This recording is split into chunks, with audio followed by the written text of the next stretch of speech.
Assalamualaikum warahmatullahi wabarakatuh. Hope you are all fine.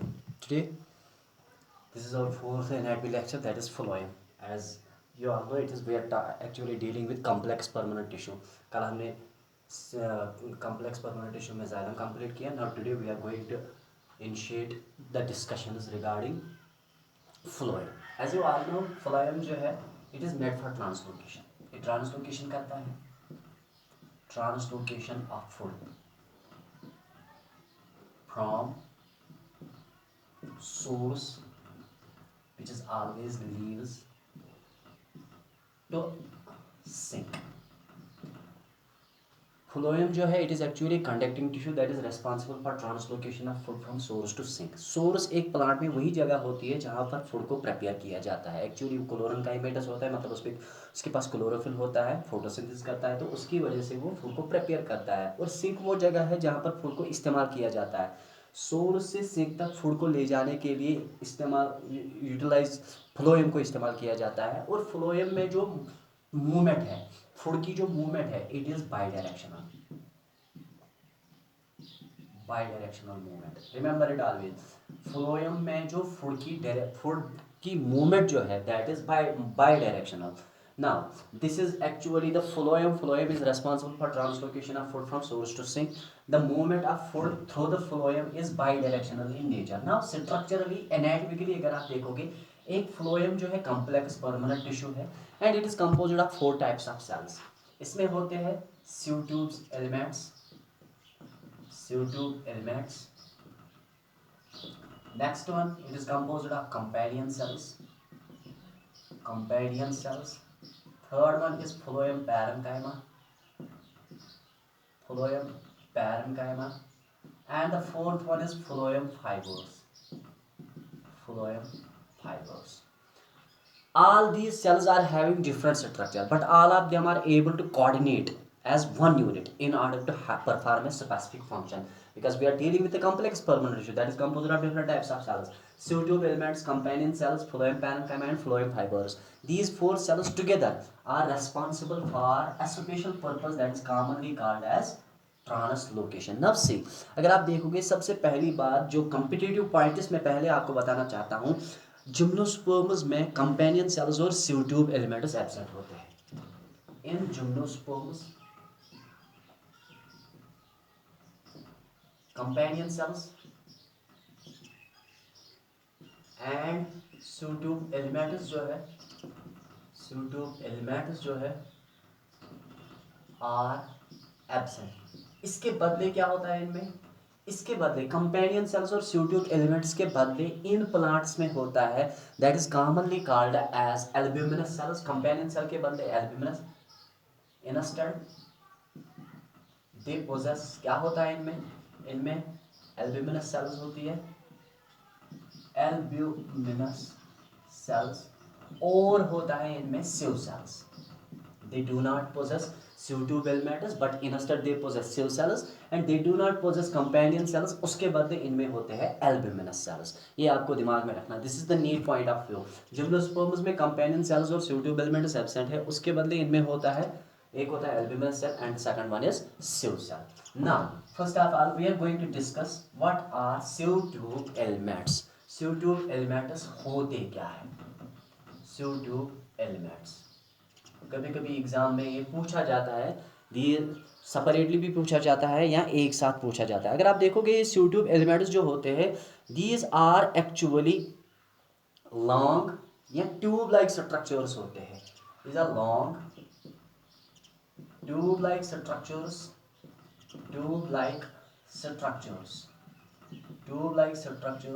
Which are associated with, ये associate होते हैं companion cells के साथ, बट लॉन्गिट्यूडनली.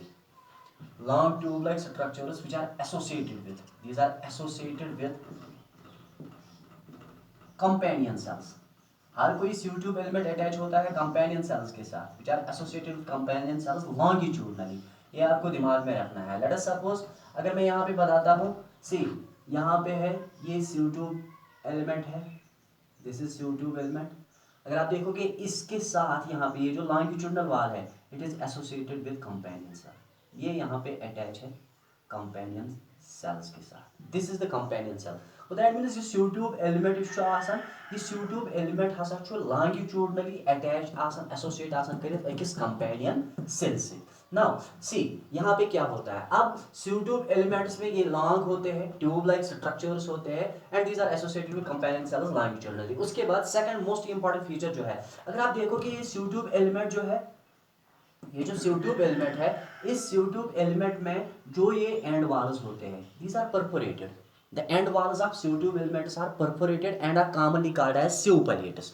इनके एंड वॉल्स ये वाले, ये एंड्स जो होते हैं, दीज आर परफोरेटेड और इन एंड्स को कॉमनली कहा जाता है स्यू पलेट्स। Sieve plates. तो the end walls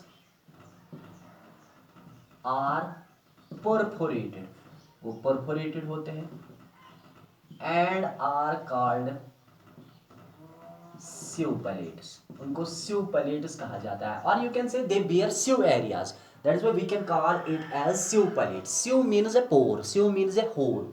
now see third most important feature जो है, दैट इज अगर आप देखो कि इंटरनली इस स्यू ट्यूब एलिमेंट में पेरिफेरल लेयर ऑफ साइटोप्लाज्म होता है, मतलब the cytoplasm is actually confined to the boundary.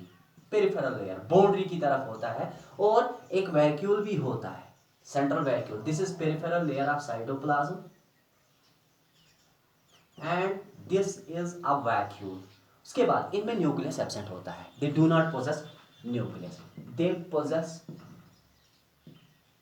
A peripheral layer, मतलब बाउंड्री की तरफ होता है peripheral layer of cytoplasm and a vacuole, और एक वैक्यूल होता है। इनमें न्यूक्लियस एब्सेंट होता है, दस we can say they are dead, nucleus is absent. यमन मज छु न्यूक्लियस आसान कहीं, यह थावन याद। बोन बे अख स्यू ट्यूब एलिमेंट आसान लॉन्ग, यह वारिया ज्यूट आसान, मगर छिम आसान ट्यूब लाइक स्ट्रक्चर्स। प्रेथ कह sieve tube element longitudinal wall से गसान अटैच अकिस कंपेनियन सेल से। प्रेथ कह स्यू ट्यूब एलिमेंटस मज लबन एंड वाल्स, तिहिंद एंड वाल्स परफोरेटेड, तिमन परफोरेटेड एंड वालन वन स्यू पलेट्स। तम पत अगर अंदर किन वो अकिस स्यू ट्यूब एलिमेंटस मज अंदर किन पेरिफेरल लेयर ऑफ साइटोप्लाज्म, मतलब साइटोप्लाज्म इस लोकेट टुवर्ड्स द बाउंड्री, बे मज सेंट्रल वैक्यूल तो न्यूक्लियस मज एब्सेंट आसान। मगर ध्यान थावन यस ये कंपेनियन सेल तो स्यू ट्यूब एलिमेंट इन पानवे अटैच कर मज स्ट्रक्चर अत प्लाज्मोडेस्माटा, ये आपको दिमाग में रखना है। It is called a plasmodesmata. Remember it always. The companion cell is associated with the pseudotube element through plasmodesmata. And remember it always. Companion cells जो है, they contain nucleus. इनके पास nucleus है। ये देखा गया है कि companion cell इन pseudotube elements की function को properly control करता है. It has been observed, it has been declared that the companion cells are able to control the functions associated with pseudotubes, like pressure gradient को यही maintain करता है। Pressure gradient in pseudotube elements is maintained by companion cells.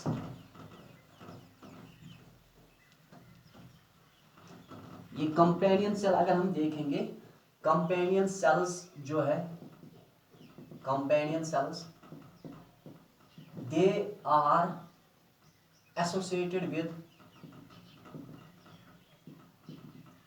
pseudotube elements, pseudotubes through plasmodesmata, plasmodesmata. Companion cells pseudotubes के साथ attach होते हैं through plasmodesmata. उसके बाद ये जो कंपेनियन सेल्स होती है, they are actually parenchymata cells. Remember it always, ये पैरेन्काइमेटा सेल्स है। Companion cells are that means they are living sales.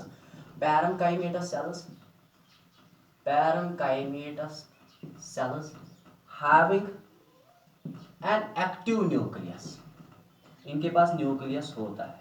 और ये क्या काम करते हैं?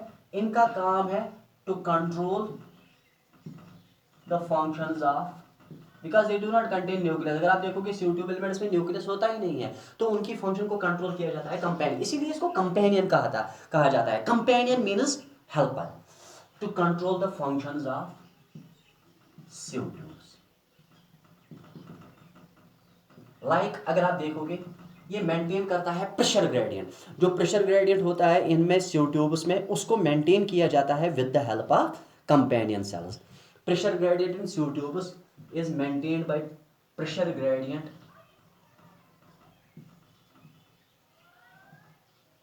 is maintained in sieve tubes by companion cells. Companion cells are responsible for maintaining the pressure gradient in sieve tubes. हमेशा याद रखना चाहिए, हर कोई sieve tube element जो होता है ये लॉन्ग होता है, ट्यूब लाइक स्ट्रक्चर होता है, but it is always associated through it is longitudinal wall with a companion cell which is actually a parenchymatous cell. अब उसके बाद इंटरनली अगर आप देखोगे इस sieve tube element में पेरिफेरल लेयर ऑफ साइटोप्लाज्म होता है, उसमें एक वैक्यूल होता है, न्यूक्लियस एब्सेंट होता है, और इनके एंड वाल्स जो होते हैं वो परफोरेटेड होते हैं. उन परफोरेटेड एंड वाल्स को कहा जाता है sieve पैलेटस. नेक्स्ट फीचर अगर आप देखो कि हर कोई sieve tube एलिमेंट अटैच होता है कंपेनियन सेल के साथ थ्रू प्लाज्मोडेस्माटा.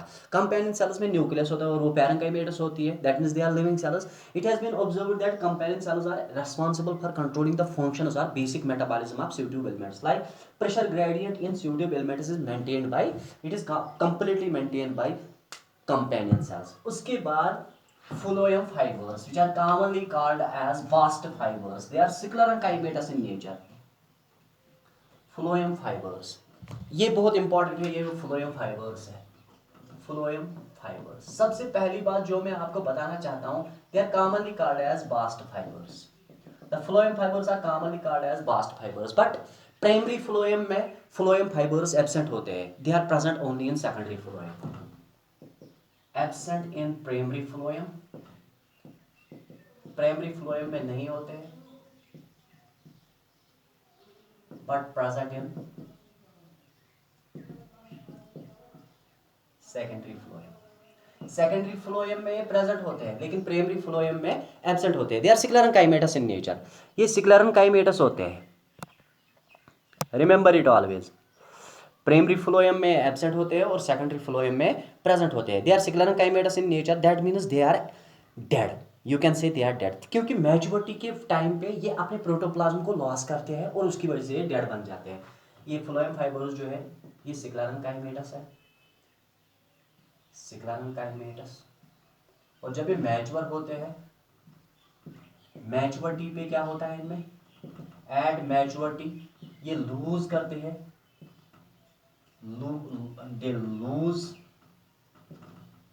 प्रोटोप्लाज्म, प्रोटोप्लाज्म को लूज करते हैं एंड बिकम्स डेड. उसके बाद बन जाते हैं. As you always, when it is sclerenchymatous, obviously it provides mechanical support. उसके बाद अगर आप देखो कि ये phloem fibers जो होते हैं ये अनब्रांचेड होते हैं लेकिन होते हैं elongated, और इनके पास जो एंड्स होते हैं, मतलब इनके एंड्स जो होते हैं ये आपको दिमाग में रखना है, लाइक दिस. phloem fibers में ये लॉन्ग होते हैं, elongated होते हैं, लेकिन इनके एंड्स जो होते हैं नीडल लाइक, या यू कैन से और यू कैन से पॉइंटेड होते हैं, ये phloem fibers जो होते हैं लॉन्ग होते हैं, elongated होते हैं, अनब्रांचेड होते हैं एंड हैव पॉइंटेड एंड्स और एपिसेस. इनके एंड्स जो होते हैं वो होते हैं pointed. phloem fibers are commonly called as bast fibers. They are sclerenchymatous in nature. They are completely absent in primary phloem while they are present in secondary phloem. उसके बाद sclerenchymatous है, मतलब ये मैच्योरिटी पे अपने प्रोटोप्लाज्म को loss करते हैं. जब ये प्रोटोप्लाज्म को लॉस करेंगे obviously they will become dead. इनका काम होता है सिर्फ मैकेनिकल सपोर्ट प्रोवाइड करना. अगर आप देखोगे morphologically they are long, elongated होते हैं, अनब्रांचेड होते हैं, लेकिन इनके एंड्स जो होते हैं they are tapering I mean to say that they are needle like. उसके बाद है phloem parenchyma. As you all know parenchymatous, लेकिन यहाँ पे एक और प्रोसेस है, वो इलांगेटेड होते हैं, सिलेंड्रिकल होते हैं. पैरेन्काइमेटस सेल्स जो है वो इलांगेटेड होती है सेल्स.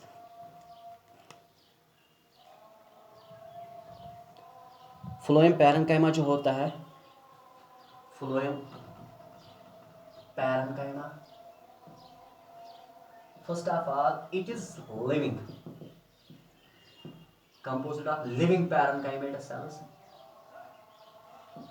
पैरेन्काइमेटस सेल्स का बना हुआ है. वो सेल्स कैसी होती है, दे आर इलांगेटेड, सिलेंड्रिकल होती है, सिलेंड्रिकल एंड न्यूक्लिएटेड होती है, मतलब दे पोजेस न्यूक्लियस. और इन सेल्स के वॉल्स जो होते हैं वो थिन होते हैं एंड कंपोज्ड ऑफ सेलुलोज। वो वॉल्स जो होते हैं they are composed of cellulose. Phloem parenchyma जो है it is living parenchymata cells, it is composed of living parenchymata cells. They are elongated in nature, they are cylindrical, वो cylindrical भी होती है। उसके बाद इनके पास फ्लोएम पैरेन्काइमा में अगर आप देखोगे इनके वॉल्स जो होते हैं थिन होते हैं and they are composed of cellulose. And उसके बाद पैरेन्काइमेटा सेल्स, अगर आप देखोगे फ्लोएम पैरेन्काइमा में बहुत सारी सेल्स होती है। Phloem parenchyma is composed of several parenchymatous cells. All those parenchymatous cells are attached with each other by means of pits. ये आपको दिमाग में रखना है। Let us suppose मैं मानता हूँ यहाँ पे ये एक parenchymatous cell है, ये दूसरी parenchymatous cell है, ये थर्ड parenchymatous cell है। All these parenchymatous cells are associated with each other by means of pits. और इन pits के थ्रू एंटर होता है प्लाज्मोडेस्माटा। ये आपको दिमाग में रखना है। फ्लोएम पैरेन्काइमा में जो पैरेन्काइमेटा सेल्स होती है वो एक दूसरे के साथ अटैच होती है by means of pits and through the pits plasmodesmata passes. The parenchymata cells are, ये पैरेन्काइमेटा सेल्स जो है parenchymata cells are attached by pits through which plasmodesmata passes. इनके थ्रू प्लाज्मोडेस्माटा पास होता है। As you all know phloem parenchyma का काम क्या होता है? Storage of food. ये फूड को स्टोर करते हैं। उसके बाद इनमें और एक खुसूसियत है दैट इज वो टैनिन्स, रेजिन्स एंड गम्स या लैटेक्स को भी ये सेक्रिएट करते हैं। ये आपको दिमाग में रखना है जिस तरह वहाँ पे हमने बताया था। ये सेक्रीट का phloem parenchyma is also able to secrete, ये सेक्रीट करता है, लैटेक्स भी सेक्रीट करता है, पॉइजन सेक्रीट करता है, म्यूसिलेज बॉडीज और यू कैन से म्यूसिलेज वो भी सेक्रीट करता है। ये आपको दिमाग में रखना है। Thus flowing parenchymatous cell, it is a living tissue composed of parenchymatous cells which are associated with each other by means of pits. Through the pits what passes? Plasmodesmata passes. उसके बाद पैरेन्काइमेटस सेल्स जो होते हैं, parenchymatous cells में cell wall जो होता है वो थिन होता है and is composed of, that is wholly and solely composed of cellulose. Parenchyma का काम होता है सिंपली स्टोरेज ऑफ फूड। लेकिन remember it always they are elongated in nature, they are cylindrical in nature. The cells are elongated and they are cylindrical in nature. Now as far as phloem is concerned, we are having two types of phloem in plants. One is called protophlloem, या you can say ये जो primary phloem होता है it is also of two types, जिस तरह मैंने xylem बताया था, protoxylem and metaxylem. Similarly primary phloem is of two types. Primary phloem जो होता है इसके दो टाइप्स हैं। Primary phloem is of two types. एक होता है प्रोटोफ्लोएम, दूसरा होता है मेटाफ्लोएम। नाउ प्रोटोफ्लोएम क्या होता है? ऐसे मान लो first formed phloem, first formed होता है। इतना ही नहीं बल्कि इसकी स्यूट्यूब्स नैरो होती है, स्यूट्यूब्स जो होते हैं वो नैरो होते हैं। एंड मेटाफ्लोएम जो होता है it is letter formed phloem, मतलब मैच्योरिटी पे अराइज होता है, प्रोड्यूस होता है लेटर फार्मड फ्लोएम। और इसमें जो स्यूट्यूब्स होते हैं बिगर होते हैं, बिगर या large sieve tube elements, sieve tubes. It is characterized by the presence of bigger sieve tubes. इसमें नैरो मतलब ल्यूमेन इनका कम होता है, यहाँ पे ल्यूमेन बहुत ज्यादा होता है। Remember it always. Primary phloem में दो टाइप्स है, एक है प्रोटोफ्लोएम, दूसरा है मेटाफ्लोएम। जो प्लांट में सबसे पहले फ्लोएम प्रोड्यूस होता है उसको कहते हैं प्रोटोफ्लोएम, और जो मैच्योरिटी पे अराइज होता है उसको कहते हैं मेटाफ्लोएम। प्रोटोफ्लोएम में जो स्यूट्यूब एलिमेंट्स जो होती है वो नैरो होती है, उनका ल्यूमेन छोटा होता है, वाइल एज मेटाफ्लोएम जो है उसमें जो स्यूट्यूब्स होते हैं उनका ल्यूमेन बहुत ही बड़ा होता है। This is all about the phloem which is actually a complex permanent tissue. Now this is all about, ये हमने कंप्लीट किया है पहला section of anatomy, that is first section of anatomy is completed now. Actually I am not feeling well, otherwise मैं और कुछ बता देता आप लोगों को, वो इंशाल्लाह टुमारो हम डिस्कस करेंगे। That is different kinds of tissue systems in plants. ये पहला मेरिस्टेमेटिक टिश्यू एंड कॉम्प्लेक्स ये परमानेंट टिश्यू कंप्लीट हो गया। नाउ टुमारो इंशाल्लाह we will go for next lecture. Till then be happy, stay blessed, खुदा हाफिज।